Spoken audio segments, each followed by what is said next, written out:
Welcome to PM Untold, Unlocking the Path to Success. This podcast unravels the hidden stories behind exceptional leadership to excel in your own leadership endeavors. Brought to you by the collaboration of PMI Belgium, Netherlands, and Luxembourg. Subscribe to PM Untold today and join us as we redefine leadership one story at a time. Welcome to PM Untold. I am Ana Felisberto and I'll be your host today. I am a project manager in the banking sector and a volunteer member in the Luxembourg PMI chapter. I'm happy to present our guest today, Sayma Kuipers. Sayma is a dynamic speaker, trainer, and entrepreneur with a passion for collaboration, leadership, and workplace happiness. Her work revolves around understanding how people influence one another, and she thrives on the energy that human connections brings. Through speaking, guiding, advising, training, and writing, she inspires teams and leaders to foster stronger relationships. Sayma is also a LinkedIn top voice for several years now and is an author of a book, and she actively volunteers in various organizations from different professional fields. So, Sayma, welcome to PM Untold. Yeah, thank you so much. I'm so happy to be here. Yeah, thank you. So, first of all, could you please tell the audience a little bit more about yourself and your background? Yes. You told so many great things. I love to hear it. Thank you so much. Well, I'm a keynote speaker on collaboration and leadership, but I started my career working with children. I work with children and families in very difficult situations. But I quickly realized that I was more drawn to teams and to my colleagues, because why does one team perform so well and others don't? And what do leaders actually do all day? And I was so curious about that I was um, drawn to it. So I started asking all these questions and I started training teams. And so now for the couple of, like 10 years, last 10 years, I worked with teams in many different organizations. And I love it so much because when we collaborate in a great way, we can achieve so many meaningful things. So, I love it to do it. Thank you. Yeah, indeed, it's super important and big organism. All organizations, but as I work in a big organization, it's very important cooperation between teams, Yes. even. And I think you already more or less answered my next question. But why do you become a speaker in this subject? Yeah, I really want to inspire people to collaborate better and more, because we can achieve so many meaningful things. But I also love speaking. It's a bit entertainment. It's about storytelling. It's all about the people and the connection with the audience. I really love it, and I really love to become better at it. So it's about two things. The first thing, it's about to inspire people, and the second one, I really loved doing it. and you already said it. I'm very curious about happiness at work. Well, my work as a keynote speaker, I'm really happy to do it. And I hope that people can do more things that they love doing, what they really love to do. And so I could say that you are on your dream job, and I think most of people would like to have a job that really passions it. So last question more about you. Where does your inspiration come from? Well, it's all about the people. So what I do, I shadow teams.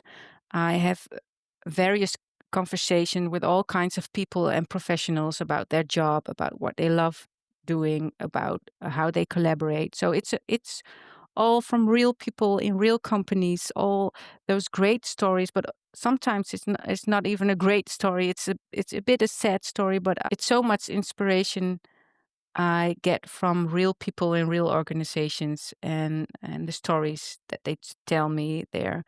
I love hearing them, and I really like to hear what people think and what they're drawn to and what they love doing. That's great, Simon. Thank you for sharing. 'Cause, I will try to link a little bit more on collaboration with project manager. for me, my experience as a project manager, it's all about people. Not only, but the most important Yeah. is really to engage people. So, in your view, what will be the key ingredients for effective collaboration in project management?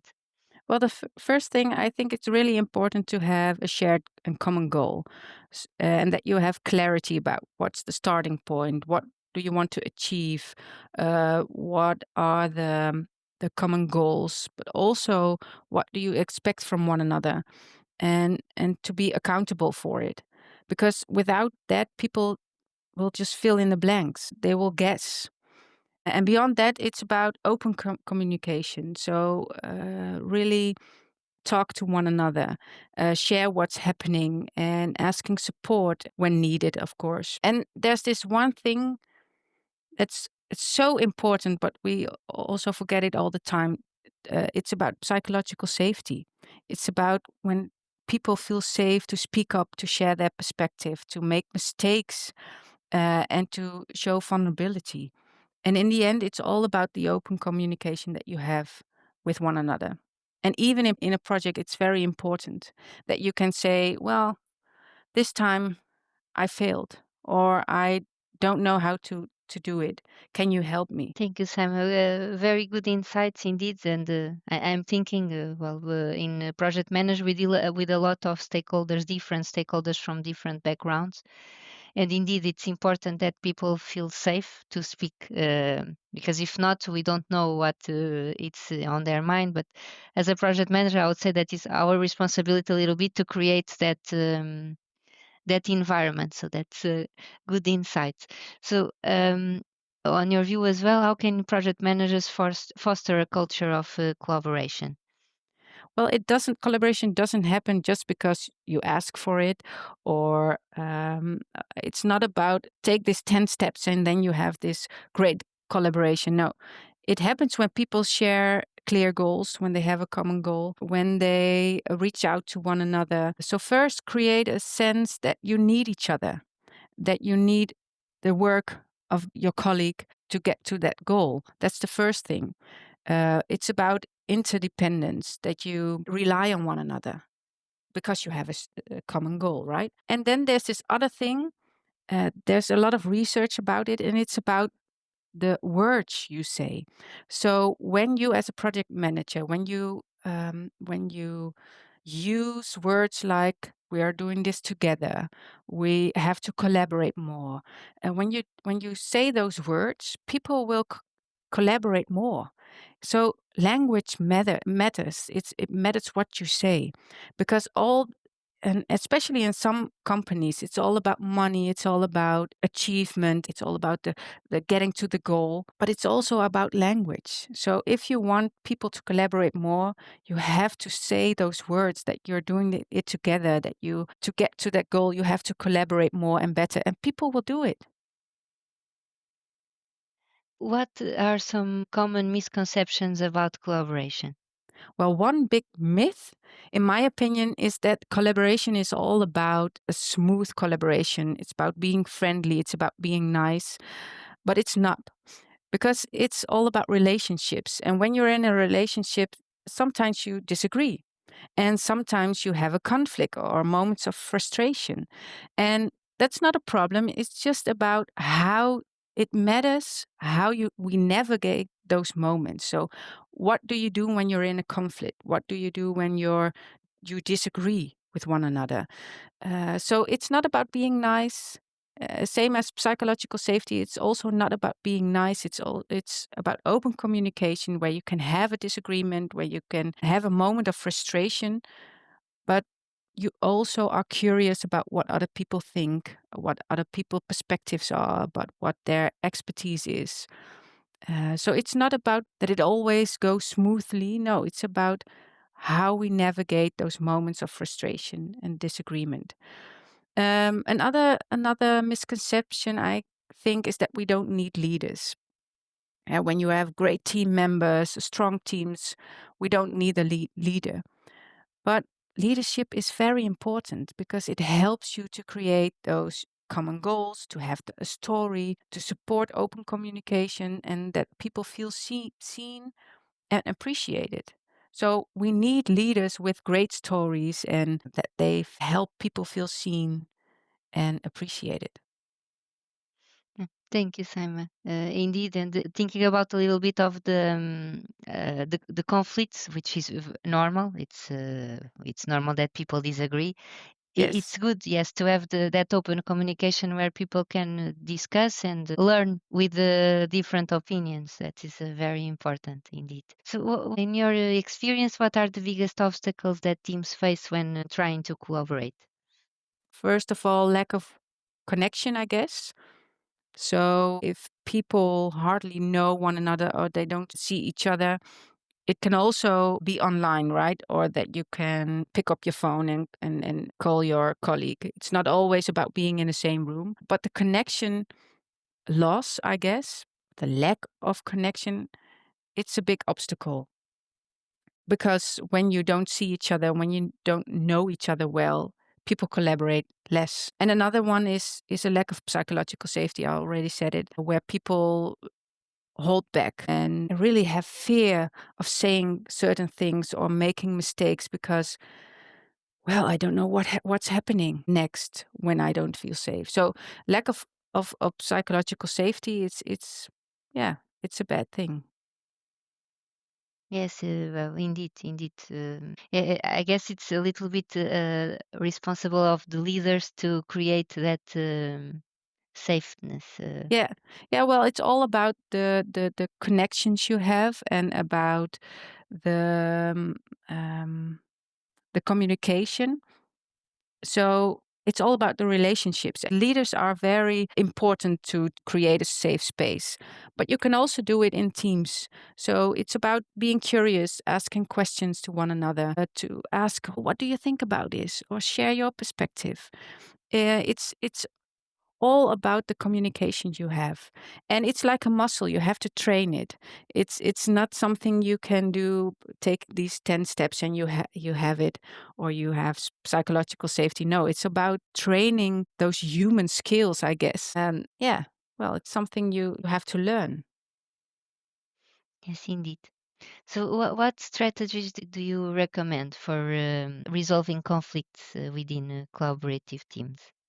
Well, first of all, start normalizing conflicts because it will happen, so you have to start normalizing it. It's not a sign of failure. It's a sign of people that people care for something. And what matters is creating a safe space where people can communicate respectfully to one another and openly. So it's all about normalizing. And then when there's this conflict, what matters is that it's not about you as a person. It's about what's the conflict about and how can we talk about it. So normalizing, I guess. That's the first step. Okay. Thank you for the advice. Could you please share an example of a project where there was no collaboration or, well, it was not good? And what were the lessons learned?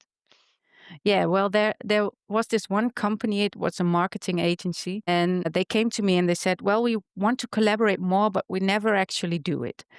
And what happened was when there was this client and they want to have a marketing strategy or something like that.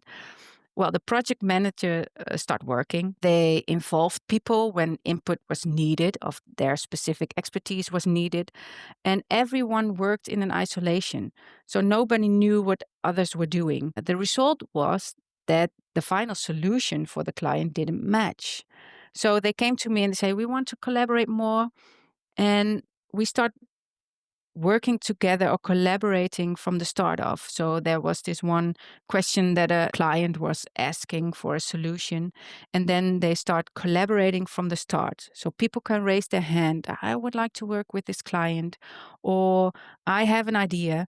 And from the start off, they were collaborating, they were working together on this solution for the client. And it was great because clients were more happy about the solution. It matches better with what they wanted. What I like the most is that people love doing it.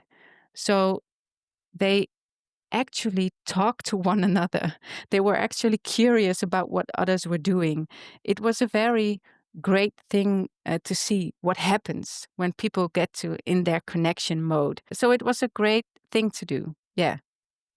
And do you also, when you are a project manager, do you have an example of a project yourself? Yes, in my view, it's good that we have all the tools to use it, but the communication and the engagement with people, it's really key, because if we don't have it, we No. we will not succeed for sure. That's my experience, and I guess it's one thing that AI will not replace us. Yeah. If I Well, yeah. Well, that's a thing, right? Because AI is yeah, it's a so, big thing, certainly now. But connection, AI can't replace connection yet. uh, I don't think it No, it I will. don't think either. No, I And don't think either. picking on that, what are some essential tools to enhance collaboration that project managers and everyone could use? And do you mean tools like Slack or Trello or something like that, or do you mean tools in skills? More skills. Or skills. Well, it's all about the connection that we Yeah. talked about. So, what you can do is that you can schedule meetings or check in moments where you can ask great questions. It's all about asking questions. So, this is an example of an not a project manager's team, it was in a hospital where doctors and nurses working together. And what they do, they start their day with a check in, and they were asking two questions. And the first one was, how are you doing? How are you doing as a human being? How's your energy? How do you feel? And the second question was, how are we going to manage today? What are we going to do? And after a while, they were more about sharing what their feelings were, what their worries were about on the job, right? So it's all about work, but also about how are you feeling? Do you have energy? And after a while, they were checking on when they started, but they were going to check out as well. So after a while, they had a check out. So the two questions they were asking on the end of the day were, first of all, do you have energy left to go home and to be with your family and your friends? And the last questions were, what have you learned today? What went very well and what not so well? And it was a very beautiful thing because it was this small thing. We can all do this in our teams. It's a small thing. You don't have to have these conversations like an hour or 2 hours. No, it's about 15 minutes where you can share where everyone can share what their worries are, or what they love doing, or do you still have energy left to go home and spend time with your family? I really love this. So this is one tool you can use, where you can have more connection, where you can share what your thoughts are, what your feelings are, but also about, well, I made a mistake today. Can someone help? Or something like that. I really like that. That's well, very good advice. I will Thank try you. to put in place. Well, I shadow teams, right? So I see those things in real life when I'm in these companies or organization. I see those things happen, and I'm like, wow, I wanted those things when I was working in a team.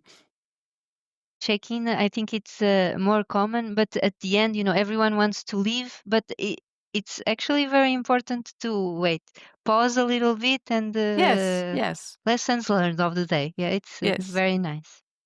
So, do you have like a favorite collaborative framework or methodology that you like to share? I don't have a framework that I love. It's all about the human skills, I guess. We have to train it, so that you have a safe space where you can make mistakes where you can have conflicts. So it's not the framework. Train it like a muscle. You have to train it. You have to become better at it and use the language, the words. We want to collaborate. We want to have positive relationships. It's all about that. There's not one framework that works best. It's all about the connections and the human skills you have. It's about giving feedback, navigating conflict. And I guess one specific tip or one specific thing I can say to the audience is what you can train first is asking great questions and being curious. And what you can do, start every day with the feeling or that you can ask questions at every moment because we love talking about ourselves. There's dopamine when you are talking about yourself. But I guess listen, asking great questions when you're doing it every day in every conversation, you'll get better at it and you'll see that you have better connections. That's good. Thinking more in this modern workplace that we are, how do you think the collaboration is evolving? Yeah. Well, we're moving from fixed teams to flexible networks. So collaborating is more dynamic. We have more cross functional teams. We work remote. And that means that communication is so much more important than ever and have a shared purpose and a shared story and a shared goals. I guess the challenge is not that working together is the only thing. It's or collaborating, it's about learning together and growing together. And especially in this time with AI, but also with everything that is happening in the world, we have to start thinking that we have to learn and grow together. Failure becomes a thing. That's important that we know that we don't know everything. And that's okay because we are humans. And as a human, we can learn every day. It's a bit like play when you were a kid. When you played, you discovered every great thing. It's a bit like experimenting. Good advice. Thank you. So we are reaching to our end. Could you have some final words to our audience? Well, thank you. This is one thing I'm researching now. It's about the collective strength. I believe that we're entering a new era where collective strength is more important than ever. Because in the last couple of years, it was always about personal development and about personal leadership. Where's the group? We forget the group, our friends, our family, but also our colleagues, our community. So it's more about collective strength. That's in 2 years, I hope I I will know more about the subject more than ever because I'm researching what we can do to use the collective strength more because when we work together, we can achieve so many meaningful and great things.